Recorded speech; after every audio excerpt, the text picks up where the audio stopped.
একটা গুলি করলে একটা সরে বাকিগুলো লড়ে না, সেই লড়ে না লোকগুলো ছিলাম আমরা মাননীয় স্পিকার, যার কারণে আমাদেরকে তারা ভয় পায়।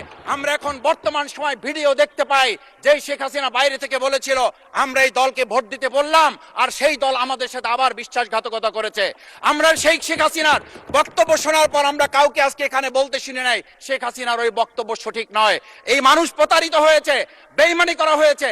আবার যদি গণভোট জুলাই সনদ নিয়ে এই জাতির সাথে প্রতারণা করা হয় তাহলে মূল্য দিতে হবে শুধু নয়, আবার আমাদেরকে 17 বছরের সেই জেল জুলুম নিপীড়ন গুম খুনের জায়গায় আমাদেরকে ফিরে যেতে হবে।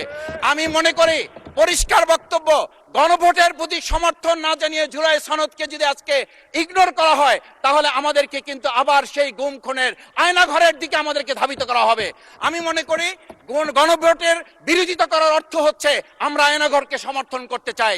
গণভোটের বিরোধিতা করা মানে হচ্ছে 70% মানুষকে আমরা অন্যায্যভাবে তাদেরকে আবার ধিক্কার জানাতে চাই।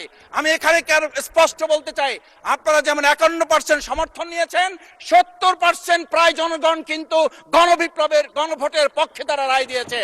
আপনাদের চেয়ে সেই 51%-এর তুলনায় সেই 70% প্রায় গণভোটকে যদি আপনারা ইগনোর করেন তাহলে আমি বলবো আমার বাউফল, আমার পটুয়াখালী শুধু নয় গোটা বাংলাদেশ আবার জেগে উঠে গণভোটকে তারা কার্যকর করবে। আমি পরিষ্কার এই কথাটা এই জন্য বলছি, আজকে সংবিধানের লাইন ধরে ধরে যদি আমাদেরকে এই কথা জানতে হতো তাহলে আমাদের নেতৃবৃন্দকে ফাঁসির মঞ্চে যেতে হতো না। আমার মতো ছোট মানুষের কাছে সে সময় ডিজিএফআর কাছে প্রস্তাব এসেছিল, আপনারা কি চান, মন্ত্রিত্ব চান, দেশ পরিচালনা চান, সবকিছু দেওয়া হবে, শুধু শেখ হাসিনার নীতিতে আপনারা আসেন। সেই নীতি তো ছিল 72-এর সংবিধান, সেই নীতি নিয়ে আজকে কেন এখানে এত কথা বলা হচ্ছে?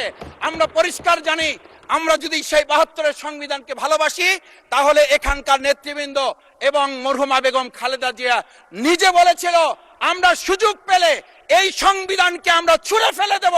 সেই সংবিধানের প্রতি আজকে বর্তমান সরকারি দলের কেন এত প্রেম জাগ্রত হয়েছে এটা বাংলাদেশের মানুষের জানার অধিকার আছে।